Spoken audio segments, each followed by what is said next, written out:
Garmin just introduced a whole bunch of new and exciting watches to their lineup, from the new Fenix 8 series packed with functionality like increased build quality, dive features, and even a speaker and microphone on board, to the new Garmin Enduro 3 with insane battery life. But alongside those watches, they also announced the new Fenix E, E4 Essential. That has me just scratching my head. Let me preface this by saying I'm a pretty big fan of Garmin. Obviously, if you watch my channel, I have a lot of content about Garmin devices. And the new Fenix 8 and Enduro 3 represent a lot of innovation and exciting new features and updates that are all pretty exciting. But the new Garmin Fenix E, well, it just feels a little out of place here alongside all this other exciting stuff. As you've probably noticed, I'm holding a Garmin Epix Gen 2, and that's for a couple of reasons. First of all, I don't actually have a Fenix E on hand. All I have is all of the specs and information directly from Garmin to share with you today. I will be getting one in the near future, and when I get one, I will have a follow-up video, but for now, this is the best I can do. And the second reason why I'm holding a Garmin Epix Gen 2 is because in a lot of ways, the Epix Gen 2 is nearly identical to the Fenix E, which is why I'm scratching my head, and we'll talk about that as we go through this video. So let's back up a little bit. The new Fenix E is entirely new. It's not a Fenix 8, it's not a Fenix 7, it's a Fenix E, and it's technically the first of its kind in this segment. Even though it's not really a Fenix 8, it's still in the Fenix family, so it shares a similar look and feel, and all of the software is nearly identical between Fenix 8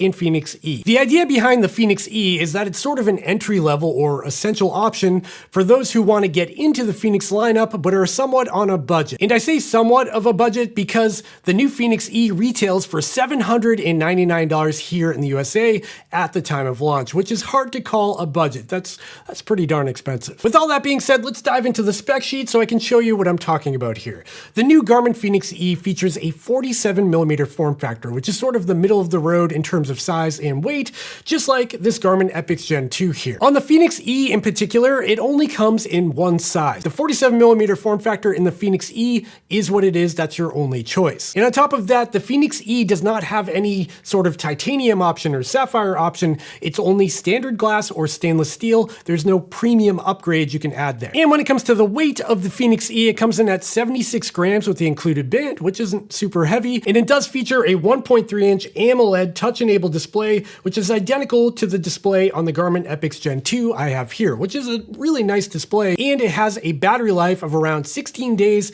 in default settings with the gesture-based display, or 6 days with the always-on display. And when it comes to the heart rate sensor on the new Garmin Fenix E, it comes with the Gen 4 heart rate sensor, which is one generation behind as compared to the Fenix 7 Pro, the Epix Pro, or the new Fenix 8. The Gen 4 heart rate sensor in my testing is still pretty accurate. However, it is missing new features like ECG or wrist temperature sensing that the new sensor gets. The Gen 4 sensor does not get those features. Now, when it comes to the aesthetics and the look and design of the new Fenix E, it's an updated design as compared to the Epix Gen 2 I have here, which is probably the biggest difference between these watches. It's got a new, flatter display, it's got a new look to it, it's got sort of a step on the side of the bezel that goes down to the lugs, and I personally do dig the new look. It's a good looking watch overall. Now that we've gone through the spec sheet and the hardware, let's talk about what's missing as compared to the Fenix 8. First up, the build quality. Of course, you don't get a sapphire or titanium option, and it does not come with the leak-proof buttons or the new sensor guard that's available on the Fenix 8. That makes that watch far more durable. Another thing missing on the Fenix E is that there's no speaker or microphone on board like on the Fenix 8, which is kind of a bummer, and there's no flashlight like the Fenix 8 or the Fenix 7X or the 7 Pro or the Epix. It seems like everything in the Fenix lineup right now has a flashlight except for this brand new Fenix E. Another thing missing on the Fenix E is the larger display. So you've got that 47mm form factor just like this Epix Gen 2 with a 1.3-inch display, while on the new Fenix 8 in the same form factor you get a 1.4-inch display. It's not a huge difference, but when you do have that on your wrist, it is something you notice. And when it comes to internal storage, you get 16 gigabytes and not the 32 gigabytes in the Fenix 8. So as you can see, the new Garmin Fenix E is sort of a stripped down version of the Fenix 8 that gets a lot of the new software functionality without any of the new hardware upgrades.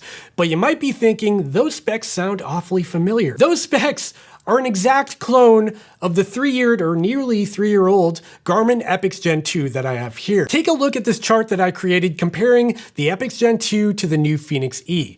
It's the same size, the same weight, the same thickness, the same display size, the same display type technology, the same resolution, the same GPS chipset, the same heart rate sensor, the same lack of built-in flashlight. It's all the same between the Epix Gen 2 and the new Fenix E.